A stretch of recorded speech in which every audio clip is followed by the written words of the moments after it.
So I'm really excited to be discussing with you today and announcing the Birth Justice Philly, Reducing Maternal Mortality in Philadelphia through Coordinated Action, and introducing our three speakers. Just as a reminder, to help us keep this experience a safe space for everyone involved, please feel free to enter your comments in the chat or use the question panel to submit questions. You may also address your comments or questions to specific presenters. We'll be monitoring the comments and questions, and we'll help to facilitate responses based on the time we have in the program. While interacting with other attendees and symposium presenters, please be respectful of others and their ideas, address issues, be solution-oriented, and maintain confidentiality.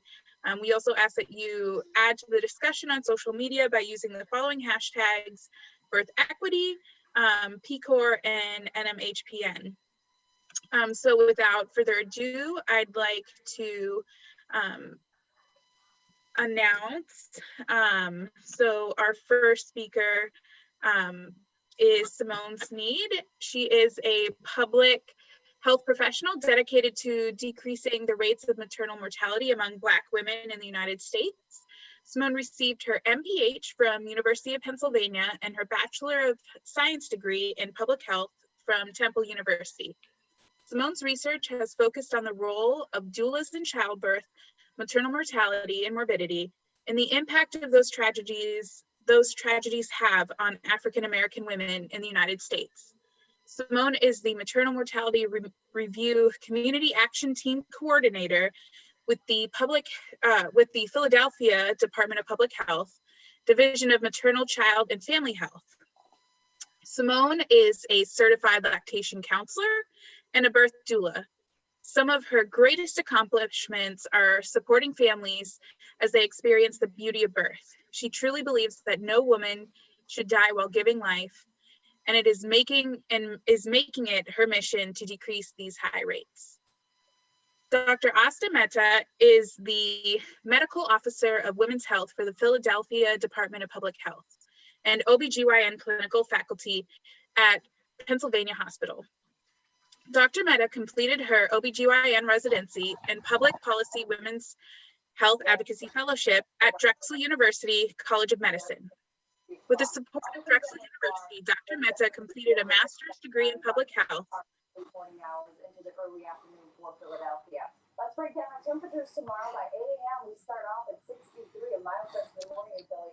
By your lunch hour, All right, so if you could go ahead and mute yourself, just so we don't have any background noise.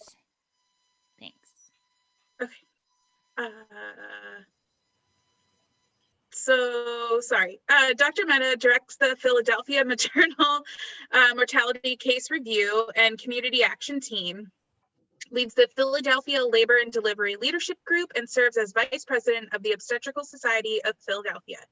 In addition to her leadership roles on the local level, she also represents PDPH and Penn Medicine at the state level as a member of the Pennsylvania Maternal Mortality Review Committee and the policy chair of the Pennsylvania Quality Care Collaborative. And finally, we have Samantha Shuster, who is the Community Coalition Manager for the Philadelphia Department of Public Health, Maternal, Child, and Family Health Division. Samantha coordinates the Community Action Network, a collective impact initiative aimed at reducing infant mortality and improving maternal health outcomes in Philadelphia. Samantha also supports the coordination of Organizing Voices for Action, the community action arm of Philadelphia's Maternal Mortality Review Committee. Prior to this, Samantha worked as a program analyst at Action Wellness. She has a master's degree in social work from Temple University and is a licensed social worker. So with that, I'd like to turn it over to our speakers.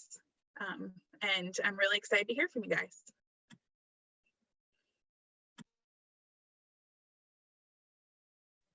Simone, you're on mute. Can you hear me now? Thank you so much. Thank you, Marie and Lauren, for putting this together. We are so excited to have the opportunity to speak with you all today about a topic that's near and dear to all of our hearts. And it's a pleasure to just be here and speak with you about what we're doing here in Philadelphia to reduce the rates of maternal mortality, and what it looks like through the coordinated action that we're doing through our initiative called the OVA, which stands for Organizing Voices for Action. And like Marie said, my name is Simone Snead, and I'm joined here today by my esteemed colleagues, Dr. Aasta Mayta and Samantha Shuster. And we would love to hear from you all throughout the session today. So feel free to utilize the Q&A box throughout the session, and we can answer any questions or comments towards the end.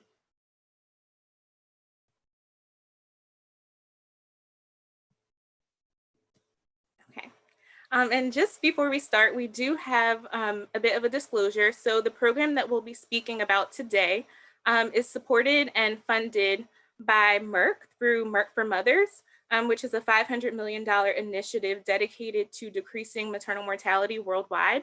And this content does not represent the official views of Merck. Okay, so just a few objectives and what we'll be chatting with you all about today. So we plan to provide an overview and a brief history of the maternal mortality issue and what that looks like in Philadelphia through data and what we're doing, as well as describing the components and what it looks like to build a community action team with diverse stakeholders, as well as the current activities. So what we're doing, what we plan to do in the future, and how we plan to implement community voices. So since we didn't have the opportunity to meet in person, typically with breakout sessions, we're interacting. Dr. Mehta and Samantha and I decided that we should speak to you all a little bit about what maternal health means to us and why we got involved in this work, because it really shows throughout the work that we're doing with the OVA. So I guess I can start and then I'll pass it over to Samantha. So I've always felt that there was a beauty in the birthing process, and that's part of the reason why I became a doula. And I had the opportunity to work with lots of moms and birthing people over the years, and seeing their different experiences really drove maternal health to me as a whole. And the work that I do is very personal. A lot of times I realize that when you're reading a statistic, you don't necessarily relate to it. It ends up being words on a paper that you're just reading off. However, when I heard that Black women are 4 times more likely to die of pregnancy-related causes, it resonated with me because I'm a Black woman. I came from a Black woman, and it hit me at my core.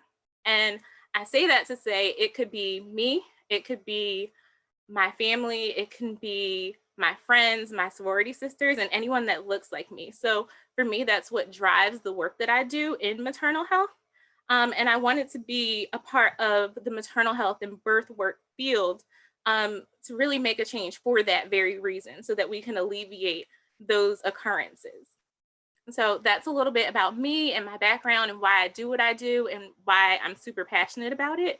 And I will hand it over to Samantha. Hi, everyone. So I got involved in this work because of personal experience. I'm a mom and I have a 6-year-old now, but I had a really difficult birthing experience. I had very severe postpartum depression, and I had a very difficult time navigating the system to get support. And I just found that, I'm a social worker, I have a lot of privilege. And if this is this hard for me to do this, I can't imagine the experience other people are having. It was just life-changing how difficult it was to really get someone to listen to me and get the help that I needed. And really, I had to get to a really, scary point before I could get that help. And so that really changed my kind of career interests and pushed me to work in this field. So that's sort of how I got involved in this work. And so I will pass it over to Dr. Mehta. Thank you, Samantha and Simone. First and foremost, I want to say that I'm completely humbled to work in this field as a daughter, as a mother, a woman of color, and an OBGYN. Like, this stuff translates into both my personal and professional life. I've seen firsthand how injustice occurs both inside and outside of a health system.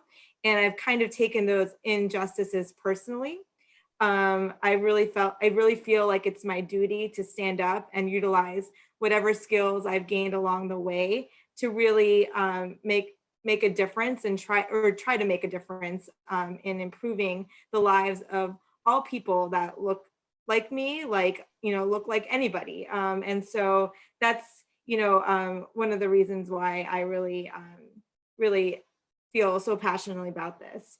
I tell people, like, my goal really is to be out of work because maternal mortality is no longer a problem. And specifically the racial injustices and the disparities that we see because of systemic racism and how it affects birthing people. And so that's the main reason why I do what I do, and I eat, sleep, and breathe all of this work. And I feel honored and humbled to be able to share some of the work that we're doing with all of you. So thank you so much. Thank you both. So before we talk about our project, I want to give a little background on Philadelphia. So Philadelphia is the largest city in the Commonwealth of Pennsylvania, and it is the 6th largest city in the nation. There are an estimated 1.58 million people who live here, and unfortunately, it is the poorest of the nation's 10 largest cities. It is also home to many of the nation's finest academic medical centers.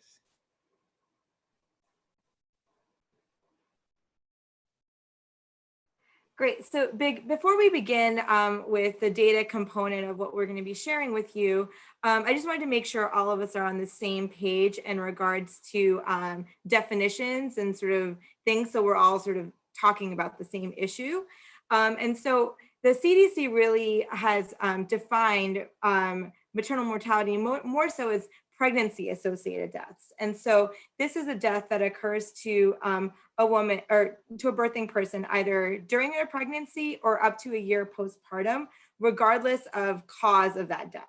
And then a subcategory of that are pregnancy-related deaths. And these are deaths that occur during pregnancy or up to a year postpartum that are thought to be directly related to or aggravated by the pregnancy itself. So for example, when we're thinking about a pregnancy-associated death, that might be someone has a baby and then 2 weeks later, they are walking across the street and get hit by a car. Now that would be still counted as a maternal mortality or a pregnancy-associated death, but that might not be counted as a pregnancy-related death because it was likely that it was not caused by the pregnancy itself.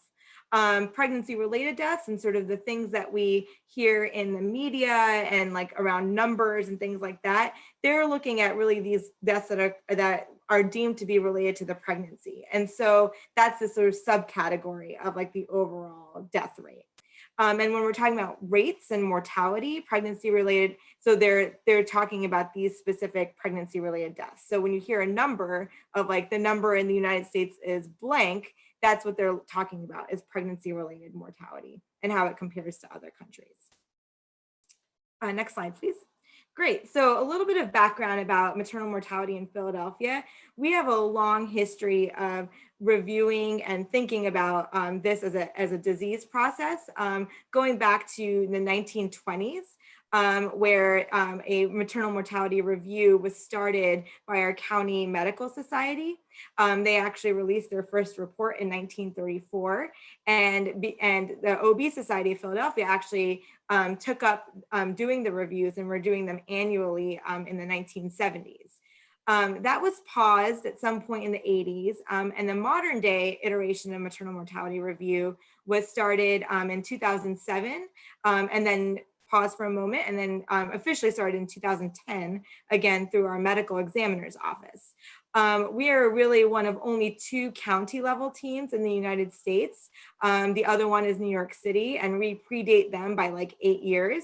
And so we have a pretty rigorous way that we're looking at these cases, differently than, what's been going on nationally.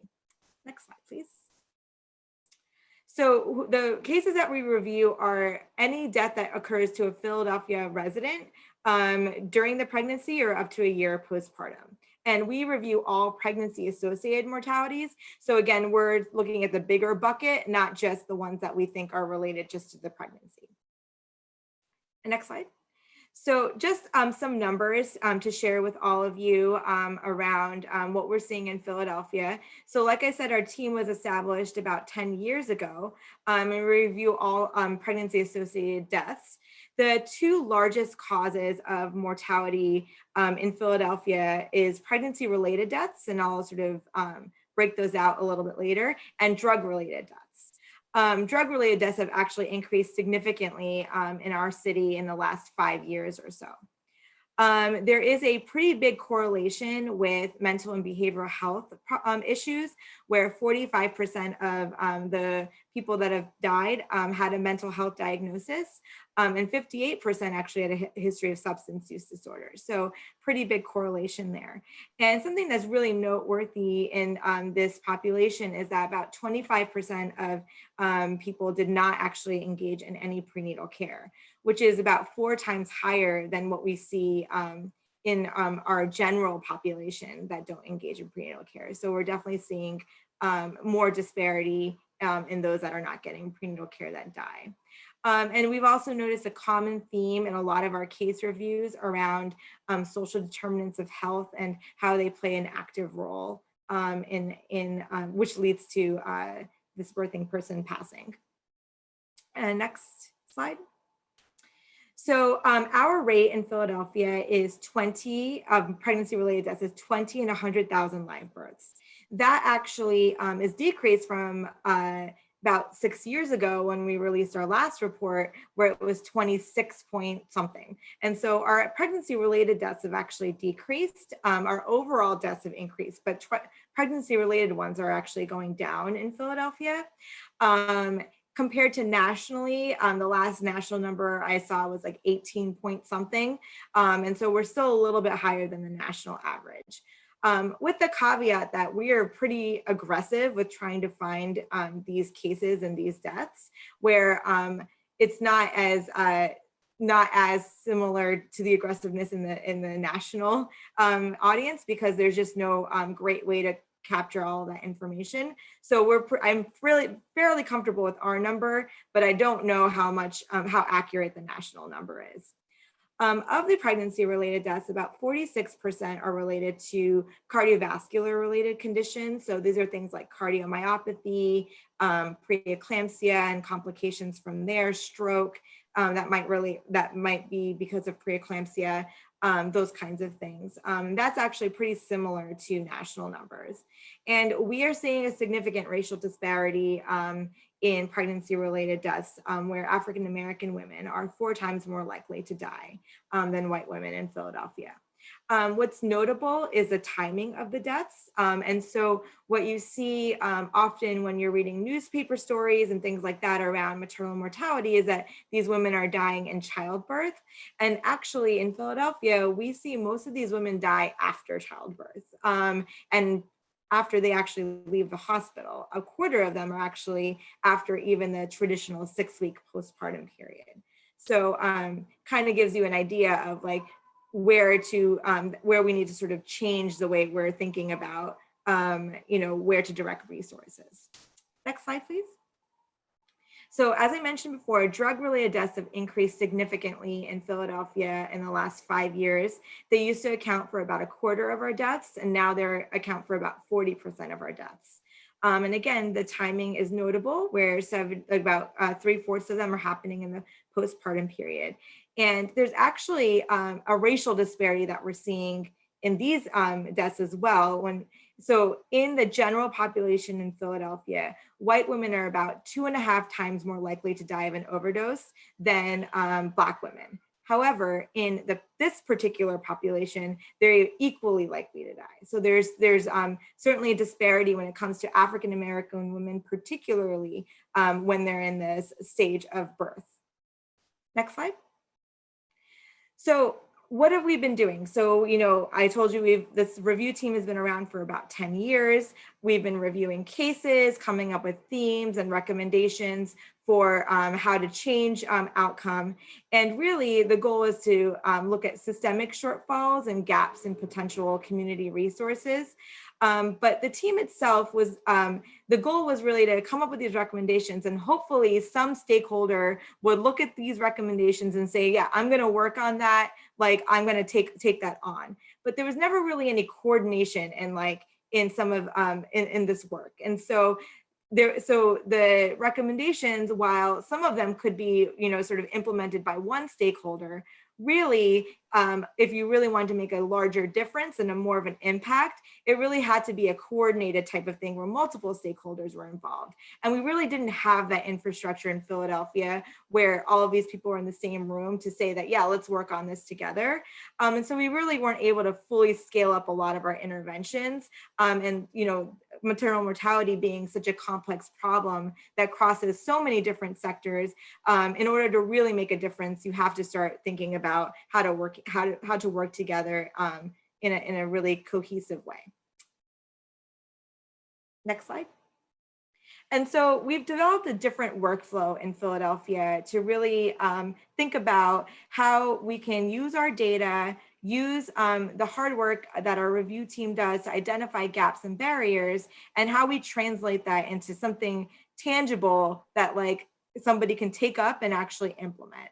And so what we've done is we have our review team, which we've been meeting for a while now, and we've sort of created this sort of subcommittee where it's people that have sort of systems level kinds of thinking, and can take themes and barriers and things like that are identified by those that are in the trenches, which is really the people that we want on our review team, and really take those barriers and synthesize them and prioritize them into something that's actionable, that then our steering committee, or OVA, which is our action team, can take up and actually implement. And so that's really kind of the workflow and how we go from data and case review all the way into something that's something that's actionable and something that we can actually put into practice. Thank you. So now I get to talk about my baby. So I've been looking at the OVA as my baby, which is actually interesting because when we were thinking about the OVA, I just want to make sure, am I on mute? No, I'm not on mute. Sorry about that. When we were thinking of the OVA, it actually stands for ovary. But the OVA is a 25-member coalition that serves as the action arm of the Philadelphia Maternal Mortality Review Committee. And the coalition formed specifically to address the issue of maternal mortality. So if you look across the board at coalitions, sometimes they're tackling different issues, but it's not really focused to one theme. Ours is focused specifically for maternal mortality, and it intentionally works across sectors to carry out the recommendations made from the Philadelphia MMRC. And to the best of our knowledge, this is actually the first coalition of its kind in the country. So we look at implementing the local data driven recommendations through the collective action, across all of the sectors of maternal health, and also integrating the community voices every step of the way. So every step of the way, whether it's us meeting at the table to figure out what we're going to do to actual implementation, we have community members involved. And our three main areas of focus driven by our data is actually racial disparity. So African-American women and birthing people being 4 times more likely to die of pregnancy-related causes, substance use disorder, and cardiovascular disease. And like many other cities, Philadelphia has historically worked in silos. So everybody's in their own little nugget, not really interacting much with the next organization. And that's something that we really wanted to break down. So the OVA examines and fills gap in that stakeholder representation to ensure that our team has a complete and multidisciplinary and community representation. So community members are a really big part of what we're doing, and we prioritize that authentic community engagement. So we include people with lived experience as valued partners. in all aspects of the collective, because their voices provide a deeper understanding of the needs of the community. It allows them to offer feedback from their experiences and the issue that we're aiming to solve. Also, it assists them in being advocates in their community and building solutions to problems that they're facing. And we're also one of the very few coalitions that actually compensate their lived experience experts who are not paid by their job for attending any meetings. So that's a really great way to get your community involved in making sure that equity is at the forefront of whatever you're doing. So in terms of who's at the table, we have government agencies as well, healthcare systems, insurance providers, community-based organizations specific to maternal health, as well as policy advocates and social determinants of health professionals. So we have 4 main goals of the OVA, and those are to implement and support innovative citywide interventions that are specifically addressing those leading contributors that we spoke about earlier today. Building upon existing collaboratives that are focused on target areas, because I mean, as we've all learned in maternal health, there's no reason to reinvent the wheel, as well as infusing funding into pilot projects, as well as working across sectors to integrate community voices and solutions into policies and programs, because those are 2 main components to get communities involved and so that we can all see change. So I'm going to echo a little bit of what Simone said about community engagement in our work. It is one of the most significant and important parts of everything that we do, is including community voice in every aspect of our work. So I'm going to share some community engagement methods we've used so far and we'll be using in the future. The first is that we've hired a community specialist that provides feedback on the development and infrastructure of the OVA. So they're involved in helping develop just every part of it. We also ensure that we have community members part of the steering committee. We will also have them part of our working groups and other steering committees that develop. In the future, each work group that develops will have one of their co-chairs be a community member. And we also ensure that community membership is not just about ticking a box, that they're not just there because we need to write it on a grant or something. They're really invested and are part of being the leadership of the group and have influence in that leadership way. And they're also, as Simone said, compensated for their time and any extra work that they do as part of this. We also, as we were creating the OVA, we had interviews with community members in the development, and we used the information about their experience and thoughts that they had about what the OVA should be as part of developing the way that this initiative looks. And then finally, we have an equity statement in our governance that lays out exactly what we as a coalition value about the community and why their voice is so inherent and important in everything that we do. Next slide. Cool. So we also have created an equity plan, which you can see on the screen here, which has recommendations for implementing equitable practices within the collaborative. And this is based upon a 55-question equity audit tool that was developed by the consultants we're working with. This tool was developed to measure progress on all the activities related to equity in the collaborative and in the cross-sector setting that we're working in. And so each practice is developed under one of the following categories. There's the framework, which is the foundation and language that the initiative is based on. There's leadership and structure, which is the composition of the initiative's decision-making and governance. We have inclusive meeting norms, which are the guidelines and practices that support effective and inclusive meeting space. Community logistics, which is the practice that eliminates physical barriers of engagement. Data empowerment, which is the use and collection and distribution of data based on the initiative's vision, which includes advocacy for equity, the practice of championing anti-oppressive strategies. And then finally, communication, which is a selection and use of conveying the initiative's message internally and externally. And as you can see on here, this shows a worksheet. We use an equity practice worksheet to track all the actions that the initiative is currently undertaking. And then also recommendations, we use them as suggestions of actions that should be taken to implement a practice or policy. Next slide.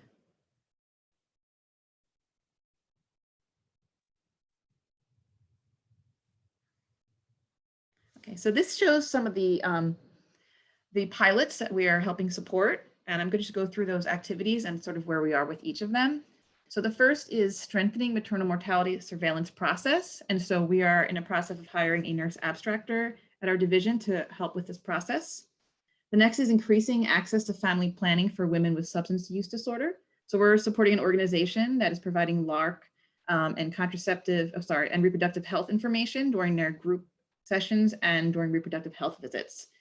The next is creating and disseminating implicit bias trainings geared towards clinical maternal health providers. So we are working with a group called Access Matters that actually has just finished a number of focus groups with maternal health providers, doulas, midwives, moms and birthing people, and other providers to understand their experience with implicit bias, and are using that information to develop implicit bias trainings for maternal health providers in the hospital and his hospital staff.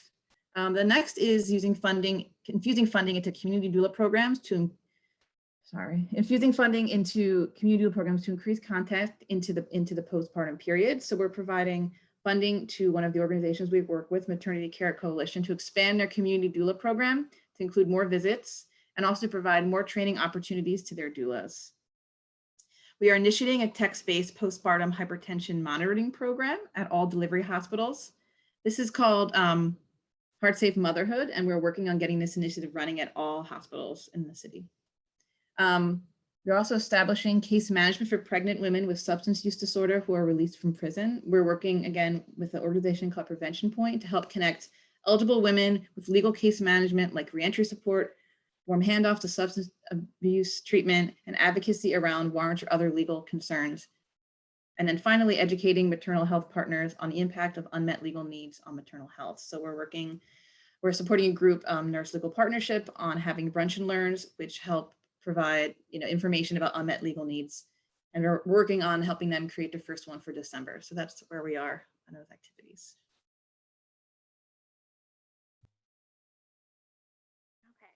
Okay. So it seems like we have a lot going on, and we do. So we realized that we needed to figure out how we were going to define what success looks like. So we've developed activities based on the current review process. So like we said before, everything that we do is data driven. And that's to ensure that the projects that are coming out of the MMRC are data informed. And themes from review will go through a secondary committee. Like we spoke about earlier, it's called the ROAR committee, to create actionable steps. And then those actionable steps go to the OVA for implementation. We also include community-based data. So stories, community conversation, and making sure that the community voice is heard, not from us, but directly from community members and moms and birthing people with lived experience, as well as ensuring that all activities are reviewed by those lived experience experts and stakeholders that are in a plethora of sectors. We're also developing metrics for individual projects to make sure that the projects are, one, following the guidelines that they initially set when we came together as a team, but also to make sure that the project is impactful, and if not, how we can revamp things to make sure that it's successful. And developing a process for evaluating those results in relation to the maternal mortality and morbidity rates here in Philadelphia. So some of the amazing accomplishments that we've seen thus far, because we did get pushed back a little bit because of COVID, but we're all coming together and it's really exciting work that we're doing. We've developed a common agenda, which are the shared goals of the entire OVA committee. And we really sat down and delved into it for a few months and had feedback from all of our stakeholders in different sectors, as well as our moms and birthing people with lived experience. We've determined a governance structure of the OVA with equitable practices. So like Samantha said earlier today, the equity tracker is our best friend. We're working with it to make sure that equity is at the forefront of everything that we're doing, as well as identifying diverse stakeholders to continue to guide the infrastructure. So I want to say in May 18th, to be exact, we had our first steering committee meeting, and we had them every 3 weeks up until September 11th. And we used these 2-hour sessions to really delve into what we wanted our infrastructure to look like, We had lots of review sessions, lots of reviewing of documents to make sure that our governance was in tip-top shape, and we covered every aspect of maternal health, every aspect of health equity, to make sure that this can be sustainable past our grant period. Our grant is actually 3 years, but we want to make sure that it can continue year and year and year, and the OVA can be a place where people can come, birth ideas, and then we figure out how we can implement them. And we've also created an equity plan and tracker, like we mentioned before.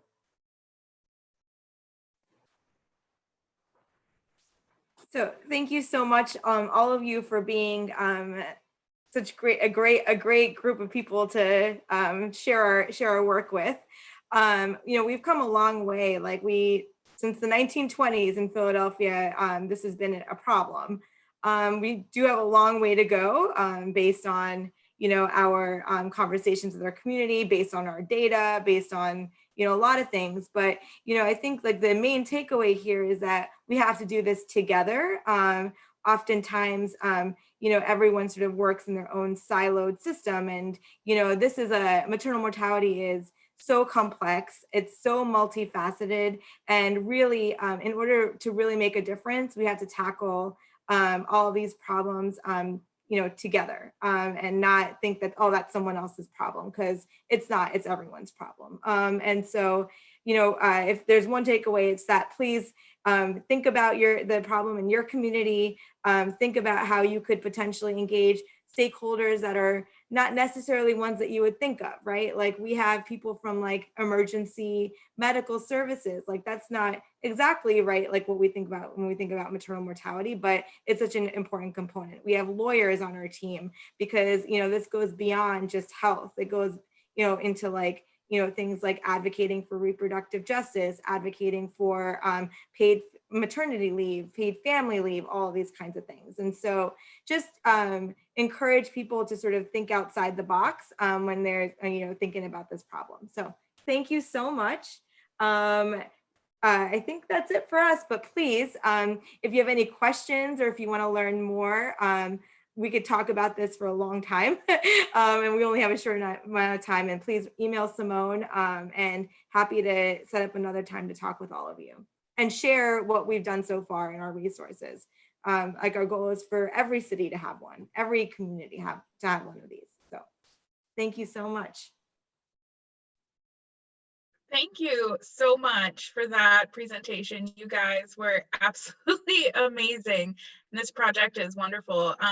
If there's any questions, we have a few minutes, if you want to put them in the chat. I know, one question that I had for you guys is, how do you determine what is sort of substance use disorder? And knowing that there's probably differences in how substance use is charted based on race. So how do you correct for that? Or do you correct for that? How do you handle that? That's a really great question, Marie, and kind of goes to the problem with just looking at data and looking at charts as the only way to think about the issue, right? And so when we review our cases, not only are we looking at the sort of objective information that we get from potentially a medical chart, or not objective, but a biased interpretation of what's going on in the chart, but we also talk to the family as well, and get a family interview to really inform, all the things that might have been happening in that person's life, both during pregnancy and afterwards, and up to the time of the bad outcome. And so but to go to your point, is that data point will never be completely accurate because there are many ways to define that. And that's just one of the limitations of doing something through a chart abstraction. But I appreciate that question. And I think, so we got one great question that just came in. So Ashley, she asks, when you're investing into certain projects, does that come from grant funding? I know you have the Merck for Mothers funding, but do you have anything else? And is the city expressing any interest in trying to provide money later? And what is the other one? Do you bring the work groups finding to the state level or focus on Philly only? So those are two questions, but where's the grant money coming from, and do you give it to the state as well? Yeah, so thank you, Ashley, for that question. So each of the projects we purposefully put together and decided to do because they would eventually be sustainable. And so so the goal was really to scale up and sort of provide seed money to projects so that they can then sort of sustain themselves around whether they're billing an insurance company or whether they're getting funding in a different way. So that is one of the things to ensure that the projects are sustainable. The city is also very invested in this work and has put in a good amount of funding just to sort of match the work that we're doing with Merck on different topics that are relevant. Our goal really is that we're actively also looking for other funding sources, so to supplement the project that may not be able to sustain themselves, and also actively working with insurance companies to make the case that you should be funding this. And so they're one of our stakeholders. They're at the table with the OVA, and the goal is really to work and break down these silos so that we can really make a bigger impact. We are a subcommittee now. Like our Philadelphia team, to answer your second question, is a subcommittee of the state team. And so we predate the state. The state team started about a couple of years ago. So we predate them, but now we're a subcommittee. And so all of our data, the way we collect data, the way we analyze data will now be matched with what the state is doing, and we'll be sharing that information with them. And so I sit on the state team as kind of a liaison. Awesome. Well, I